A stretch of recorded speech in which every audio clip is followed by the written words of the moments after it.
Hey guys, and welcome back. Today I want to show you how to find the center and the radius of a circle by completing the square of a general form equation.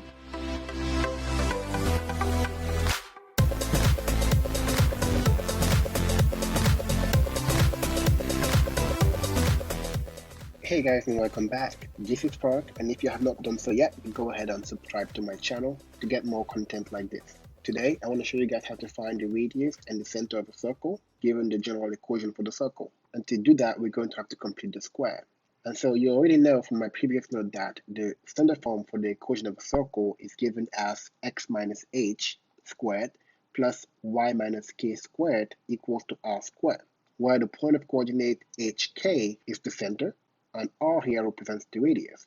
Well, the equation of a circle can also be given in its general form, which is usually given as x squared plus y squared plus ax plus by plus c equals 0. Now, the issue with this form is that you cannot clearly see what the center of the circle is or what the radius is. So it's harder if you were to, for instance, draw the circle to know what the circle will look like just by looking at the equation.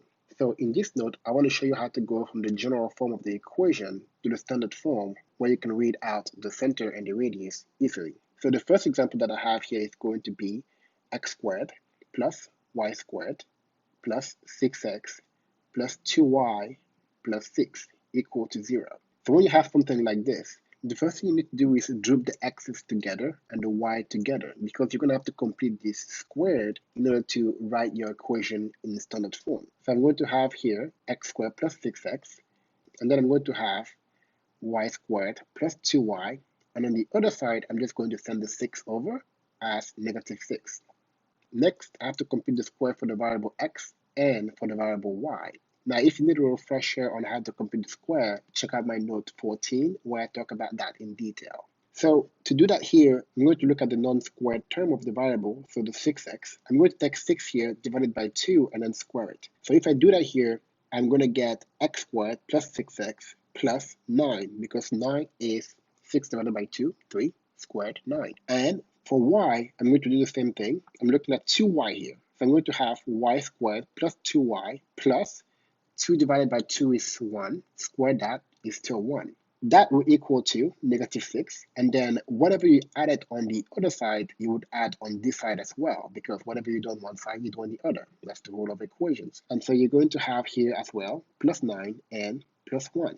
Finally, you can look at these three first terms here and say that these three terms are going to be the perfect square x plus 3. So we're going to have here x plus 3 squared. And the reason it's a 3 here is because this 3 comes from 6 over 2.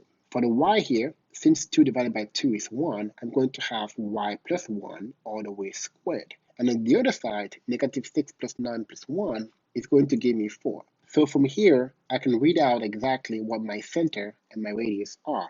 And so remember, the center here is of coordinate hk. And so you have to mind the negative sign right here and here. So when reading of the center's coordinate, you have to take the opposite of what you have next to x and y. And so my center here is going to be of coordinate negative 3 and negative 1. Also, keep in mind that on the right side here, we have r squared. So our radius here is not going to be 4, but instead, since 4 is equal to 2 squared, our radius would be just 2. And that will be done for that one. Okay, let me give you another example so we can make this sink in. So if I gave you x squared minus 2x plus y minus 15 equal to 0, how would you find the center and radius? Well, we will do it the exact same way we did before. So we're going to isolate the x here on this side, x squared minus 2x, and then the y squared, and then sending the 15 on the other side, we're going to have equals 15. Now for the x here, if I look at negative 2, attached to the x here, I'm going to divide it by 2. That's going to give me negative 1. And then if I square it, I get 1. And so my expression here is going to become x squared negative 2x plus 1. And for the y here, since I don't have any y term that I would square attached to it, this is going to be just done. It's going to be just the y squared by itself. And we don't need to do anything there because it's already a perfect square. So I'm going to have that equal to 15 plus 1 to balance out my equation from the one I put on the other side. And so these first three terms here are going to give me x minus 1 squared plus y squared equals to 16. And 16 here is just 4 squared. Finally, I can read off that my center is going to be the point of coordinate 1, 0, because there's nothing minusing the y here. So this y is basically just the same as y minus 0 all the way squared. And my radius is going to be r equals to 4. And so if you were to draft this particular circle, let me just show you how you would do it here. So if you have your plane here, xy plane, the first thing you should do here is just put your center, point of coordinate 1, 0, and then you have to draw a circle around the center of radius 4, and you will be done. That will be the draft representing this particular circle, represented by this particular general equation. All right, so let me give you one last interesting example. So I'm going to have here 4x squared plus 4y squared plus 12x plus 20y plus 9 equal to 0. Okay, now first thing first, we have numbers here in front of x squared and in front of y squared. That shouldn't scare you.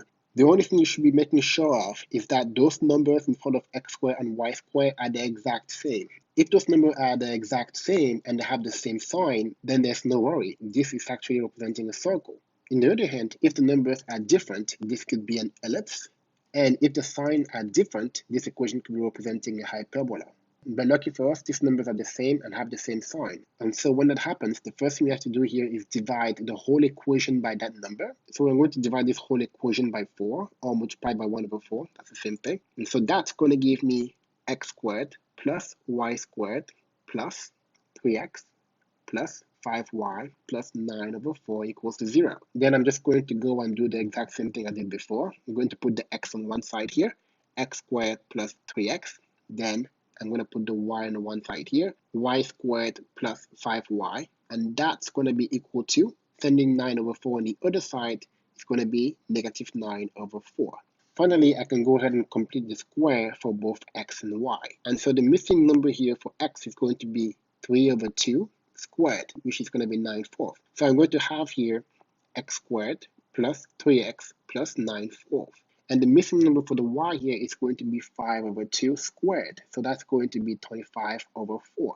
So I'm going to have here y squared plus 5y plus 25 over 4. And that's going to be equal to negative 9 over 4 plus 9 over 4 plus 25 over 4 to balance out my equation. The three first terms here are going to just be x plus 3 over 2 squared, because that's the middle term's coefficients here, divided by 2. And then for y here, I'm going to have y plus 5 over 2 squared, because 5 is the middle term's coefficient here. And all of that is going to be equal to 9 over 4 and 9 over 4 here are going to cancel, and you're going to have 25 over 4, which is equal to 5 over 2 all the way squared. And so with that, I can simply read out what my center is and what my radius is. So I'm going to have the center here equals to negative 3 over 2, comma, negative 5 over 2. And the radius is going to be equal to 5 divided by 2. And so with that, we are done. And so if you like the way I break down the material, give me a thumbs up, and I will see you in my next video. Bye-bye.